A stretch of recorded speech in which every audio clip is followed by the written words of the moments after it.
Good evening. It's a distinct pleasure for me to be here. Not only a pleasure, but indeed an honor. And therefore, tonight what I'd like to do is, as others before me have done, is to share with you some of my most precious personal experiences with Gulen Hizme, as well as my interpretation of it by way of comparing that movement with some other roughly comparable ones in the world. Like a number of other Americans, including scholars among them, the Gulen movement and its service activities were not widely recognized, much less understood by them or by me, until I had the opportunity to travel to Turkey under the auspices of the Rumi Forum a few years ago. Such a journey is a useful, but I would say almost necessary prelude and foundation for any more scholarly inquiry. I think that was a point that was made in the movie that we just saw. Despite my interests as an anthropologist, and I am an anthropologist at the University of Maryland, and one concerned primarily with new religious movements, the so-called cults in colloquial American English, I was unaware of just what the Gulen movement is and just what is its significance in today's complex world. I wish then to share how I came by my current understanding, informed by two hats that I wore and continue to wear.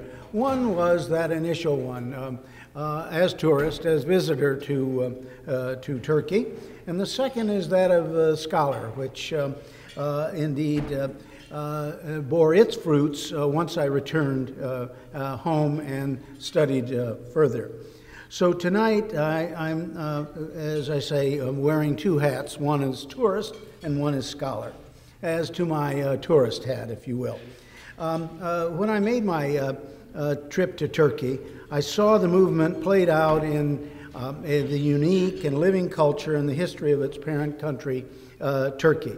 And I think one has to start with that to understand the Gulen movement. I saw the country, its beauty, and its enduring significance for world history, as we've just seen in the movie. There is nothing quite like the cultural tourism introduced by natives, that is, people of that culture, to provide the important grounding. I toured a variety, as we all did, who traveled with under these fine auspices, to encourage the appreciation of other cultures as lived and still living. I visited, and this is just a brief list of some of the things.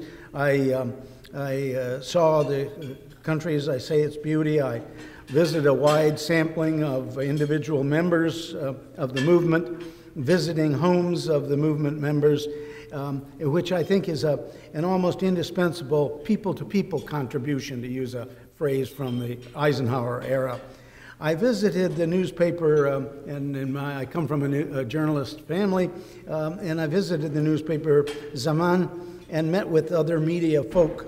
And I think it provided the proof in the pudding, as it were, of the moderate and progressive stance that is in a general and genuine component of the movement in general, as well as its media aspects. I saw how the movement is able to bridge the secular world and the spiritual, sponsoring a generally secular approach to the civil religiosity that has characterized the movement.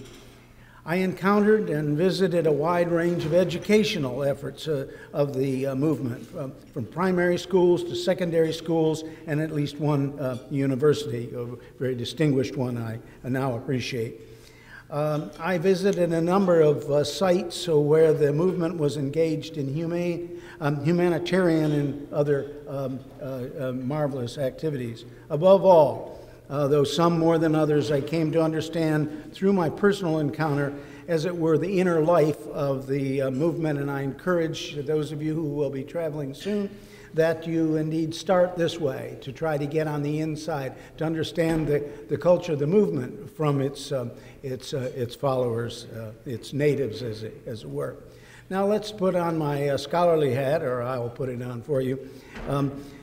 Since my return to the U.S., I've been able to appreciate how congenial the movement is to other countries, including my own. Specifically, I came to appreciate how an understanding, the cross-cultural understanding of the movement is a key and central notion.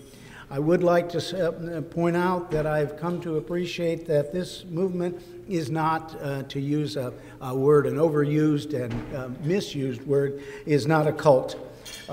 That is an authoritarian movement that dominates and often victimizes followers. Rather, the Gulen movement is religiously inspired, though it is not itself a religion, much less a doctrinaire one. This means that while appreciating the leadership and the role model provided by Fethullah Gulen and others in the Rumi movement, it seems clear that the members do not submissively report to any religious authority figure. Moreover, religiously influential leaders do not attempt to dictate the lives of followers in the movement. The movement is a collectivity, but it's not an easily bounded group. It encourages its dedicated followers to work with each other at a variety of locations to the benefit of members of their own as well as other cultures, especially for those who are in need and victims of the violation of peace. The movement is based, as I say, on the dedication of individuals who, as a matter of principle as well as practical fact, are not subordinate to leaders, but as sharers of the dream, the ideals of the movement. The movement is a service movement, not a political movement. While it has implications for politics, it is not itself a political party, and I think that's one of the really important aspects of it. The movement relies on personal volunteerism and the self-starting piety of its members, believing that serving people is to serve God. The movement is energized by individual motivation rather than being imposed from either spiritually or secular authorities from on high, as it were. It builds upon many levels of excitement and service, from the individual to the institutional to the national and indeed the international and cross-cultural context.